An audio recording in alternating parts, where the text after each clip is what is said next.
Hello there.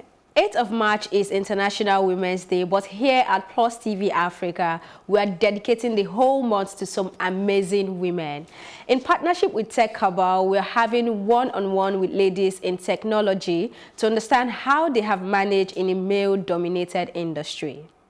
Let's start with this interesting conversation with Toyin Oshinowo. Toyin Oshinowo is co-founder at Field Insights. She is a product management professional with 8 years experience and has a passion for product development within the Nigerian tech space. She has an ME in computer systems engineering and a PhD in engineering from the University of Warwick. In 2014, she was the product lead for the Nigerian Stock Exchange website redesign project. She talked about battling sickle cell, understanding your financial value, and importance of data. Let's have a listen.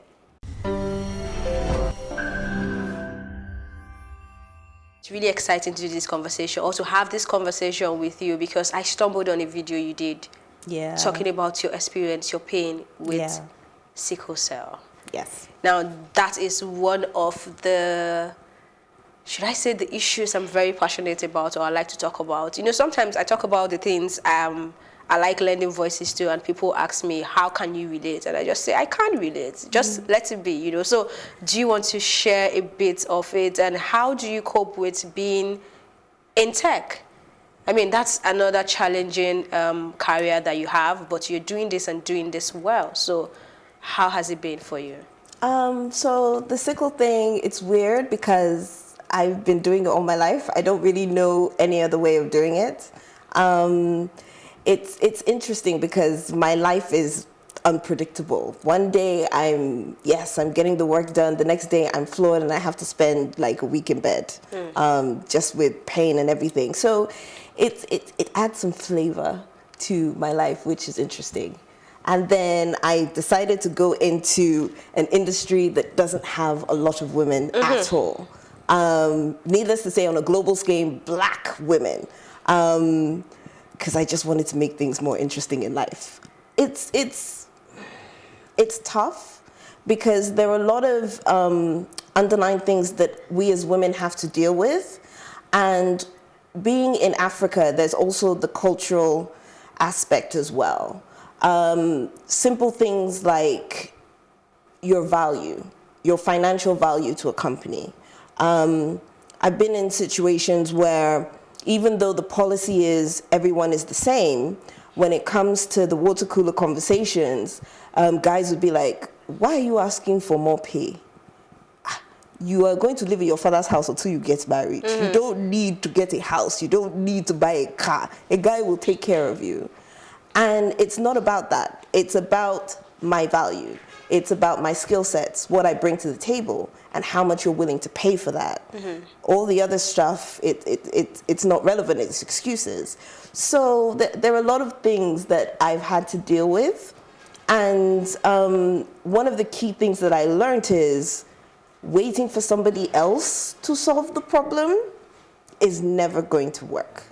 So that's when I decided I'm going to leave the corporate world, I'm going to do the startup thing, and I'm just going to find my own path.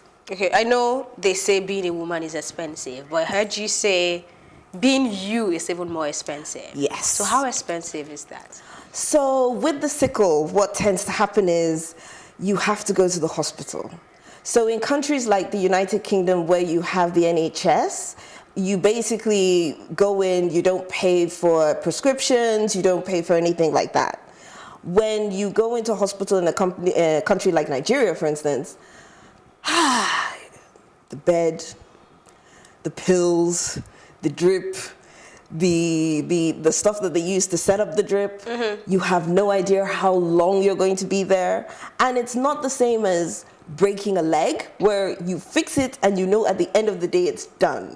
I've had situations where I have gone into hospital, I have left, 12 hours after I've left, I've gone back. And it's been like that maybe on a two-week notice. I've been in hospital like 3 to 4 times. The bills add up. So on the medical side, I'm very expensive. Okay, so you've worked mostly as or on the managerial level in your career. I mean, from the banking industry to where you are now as the VP and the co-founder, So what do you consider as key factor when you have to make sure your team work together, understand each other and focus on that common goal? What is that key factor? So the main thing is communication. And I think that's where a lot of things can go wrong. As my my fellow co-founder would say, you could say A, but another person would hear B.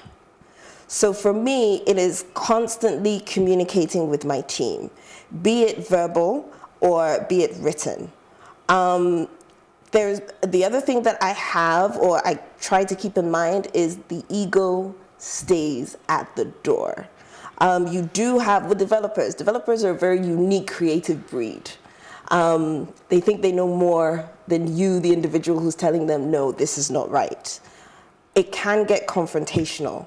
And I think the best thing is to make sure that the doors of communication are open on both sides. So where I'm saying this needs to be done, I also need to listen to hear what the developer is telling me so I understand their perspective. So I think the major thing is communication.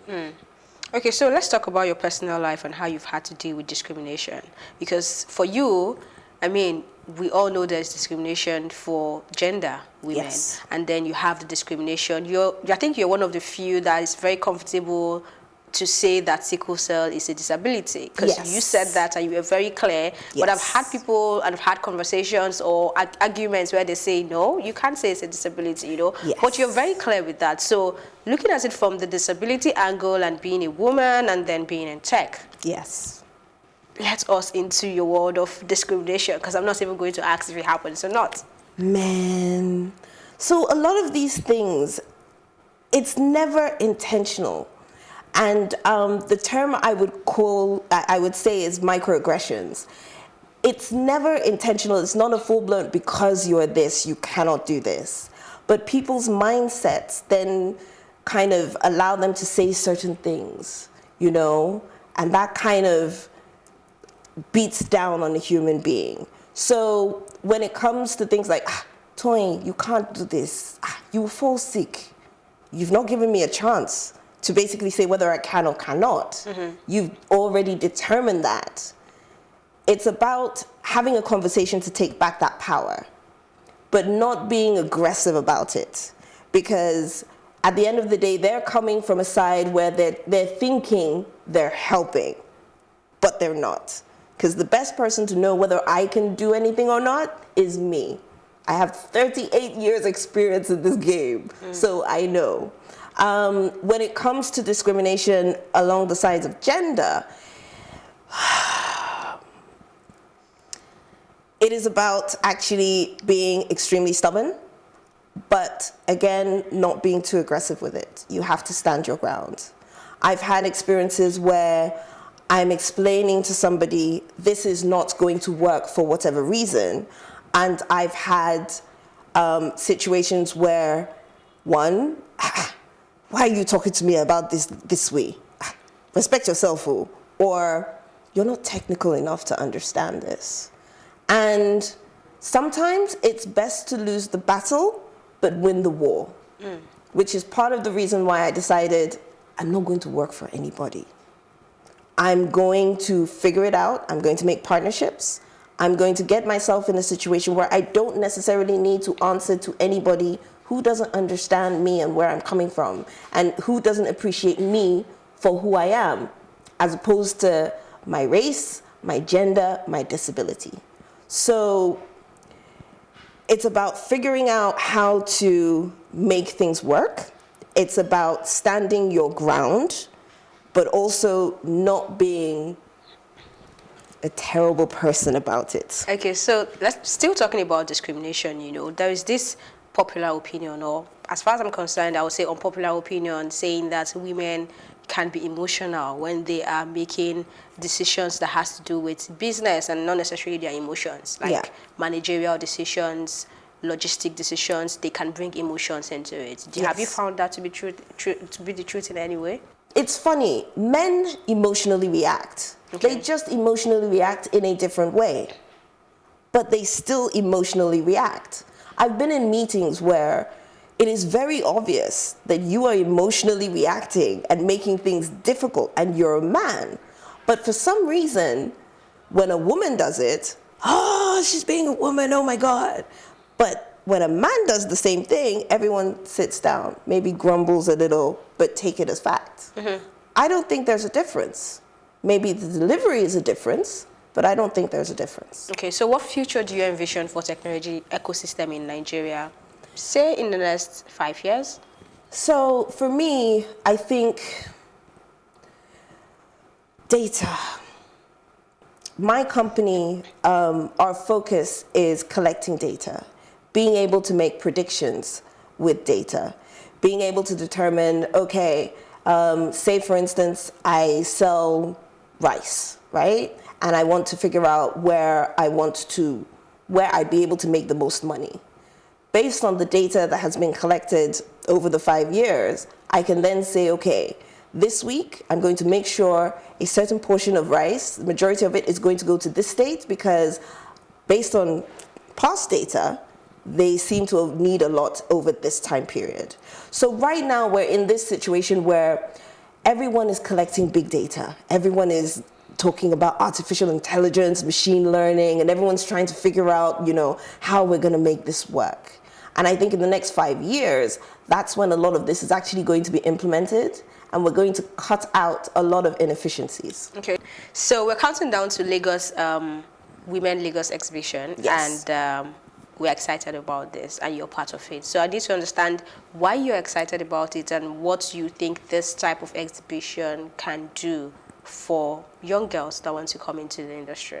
Okay, so I was interviewed a couple of months ago by a newspaper in Nigeria, and the questions that came to me almost kind of alluded to the fact that the argument was there are no women in technology, which to me was a fallacy, because even if you didn't go to university to learn technology, there are individuals who are working in the technology space, be it finance, be it HR, be it all these other things. The key thing for me is the fact that there is no publicity. Everyone's doing their work in silos. We don't know each other.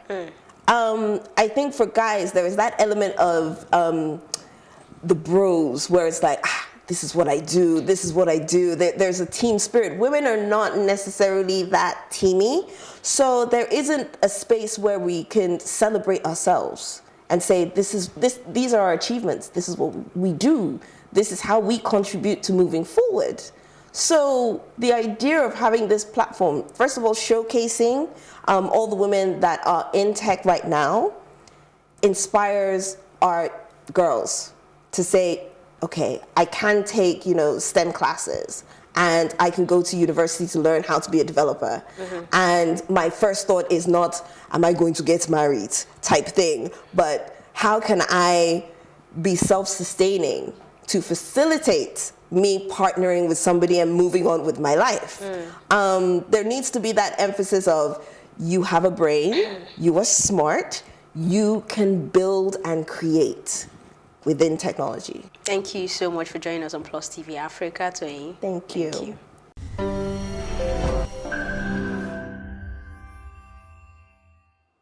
Welcome back. This is PlusTV Africa, and we are still celebrating ladies in tech as part of marking World Women's Day. Each time I have to say her name, the popular Nigerian wedding movie comes to mind, and I smile. Ngozi Madueke-Dozie is the General Manager, West Africa for Kwesi iFlix. She is an experienced professional in the technology, mobile, and entertainment ecosystem. Prior to joining iFlix, she served as the Consulting Country Manager and Business Development Director at Viacom Nigeria. She also served as the Growth and Partnership Manager for West and Central Africa for Facebook. In addition, Ngozi has worked as the Geo Marketing Manager at MTN Nigeria. She holds a BSc in Management Information Systems and Decision Science, as well as an MSc in Systems Engineering and Engineering Management. She maintains that there is more age and marital status discrimination in Nigeria than gender. Let's watch her conversation.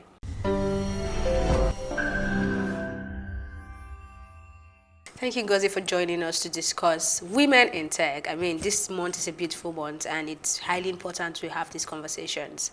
So you've worked with Facebook, you've worked with MTN, you've worked with Viacom, all on managerial level. What is, or what are the core traits that has kept you going and have brought you this far? Me as an individual, right, going from company to company. Well, I think it's the why not, right? I was at MTN, and I started at MTN as an analyst or an officer, so like a level 2 is what they call it. And then I became a manager. And then I saw this opening at Facebook, and it was really, why not, right? I was comfortable, I was happy at MTN, but I applied for the Facebook job and I got it. And so I started doing that. Similar, I'm there and I'm enjoying Facebook, and another opportunity comes up at Iroka TV, and I'm like, oh, why not? And each time I moved from one company to the next, it was a bigger job, it was a bigger portfolio.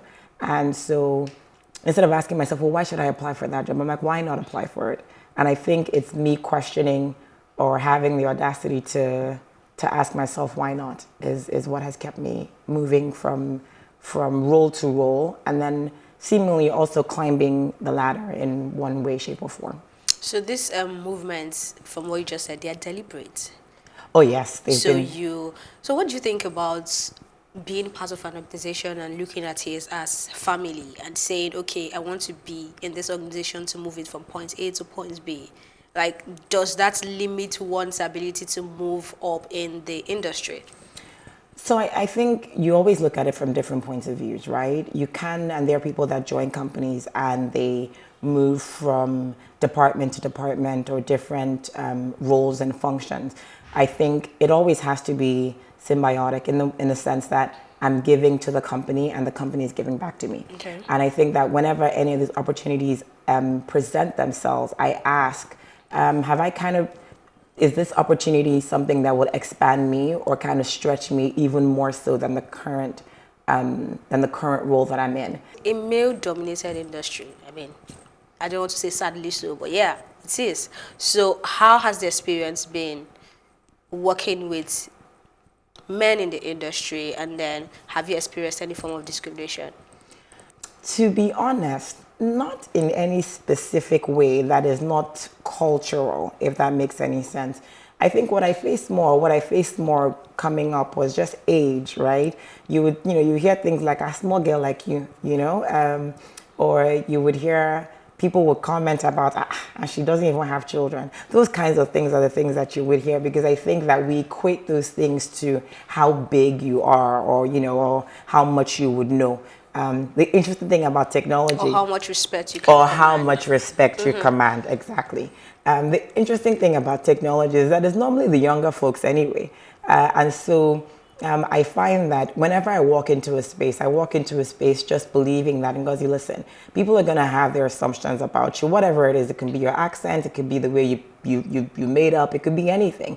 And when I walk into a space, I know that the words that come out of my mouth count, right? People are listening to see, well, how did she get here? And so you always have to come to the table with all your guns loaded.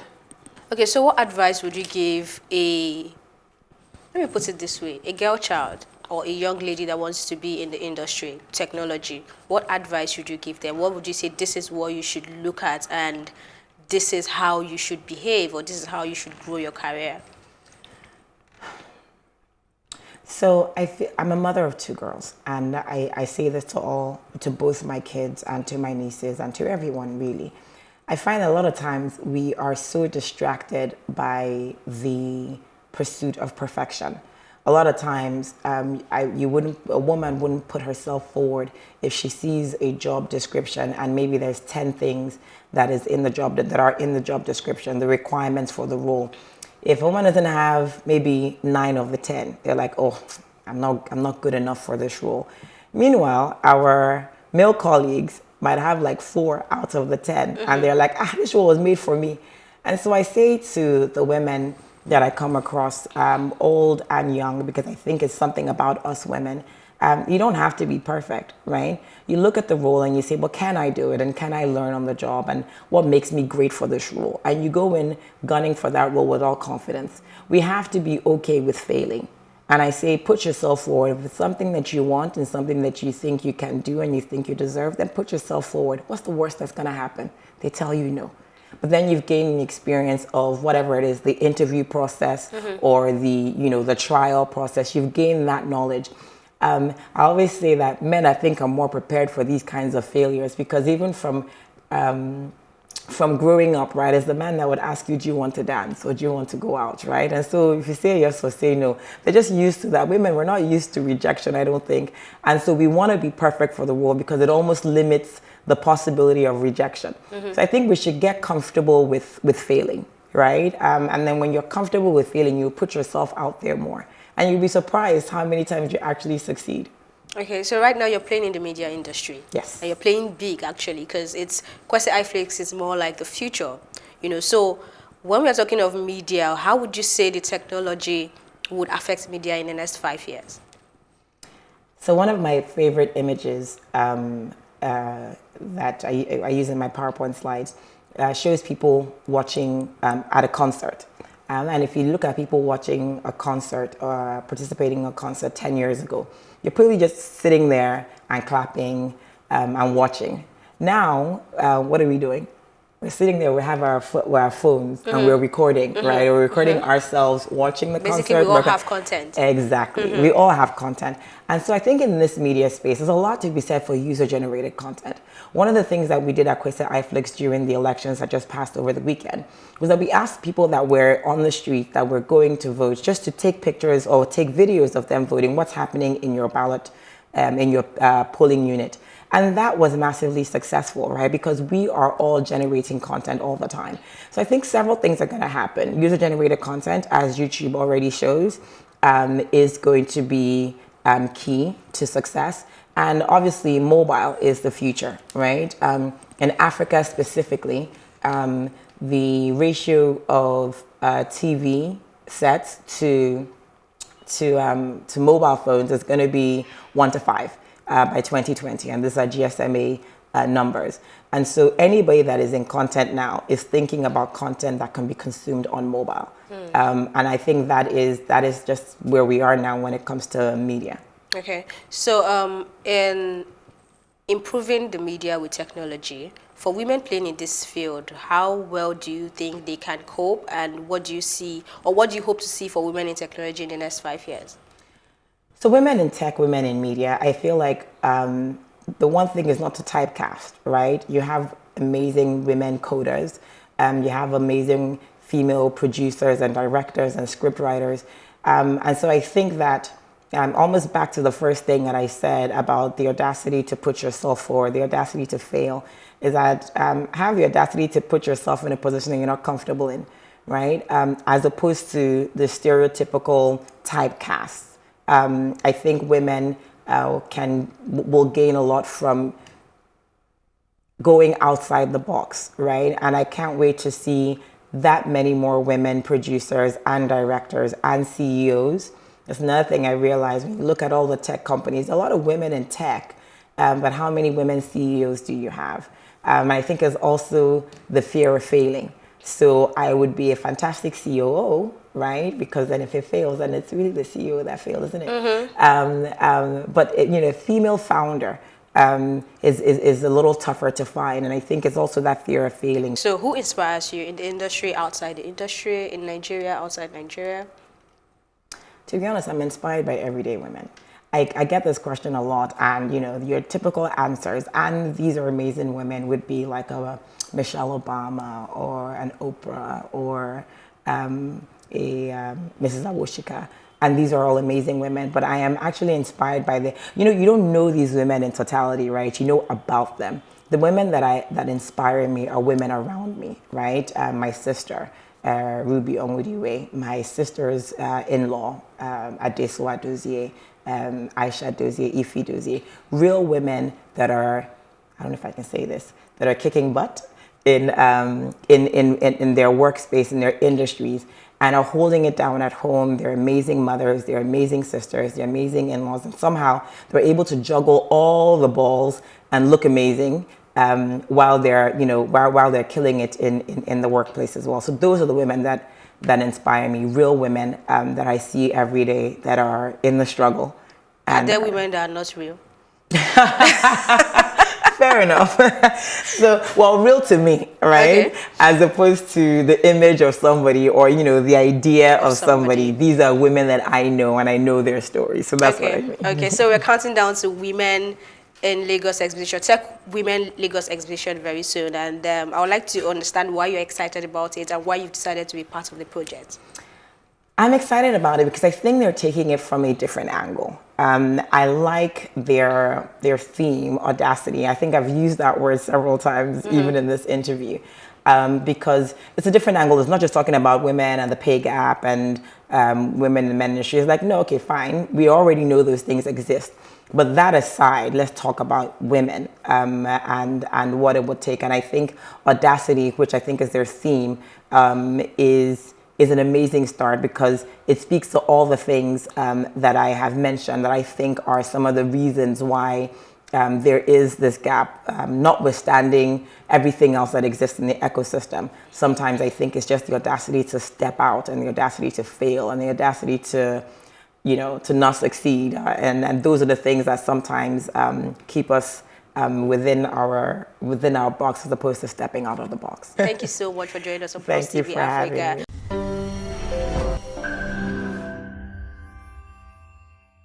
I hope you learned something because I did. Stay tuned to PlusTV Africa as we bring you conversations with some of our favorite women in technology. This is also a friendly reminder to do something special for the amazing women in your life. Don't forget to follow us on PlusTV Africa on Facebook, Twitter, and Instagram. And do subscribe to our YouTube channel at PlusTV Africa. My name is Elsie Godwin.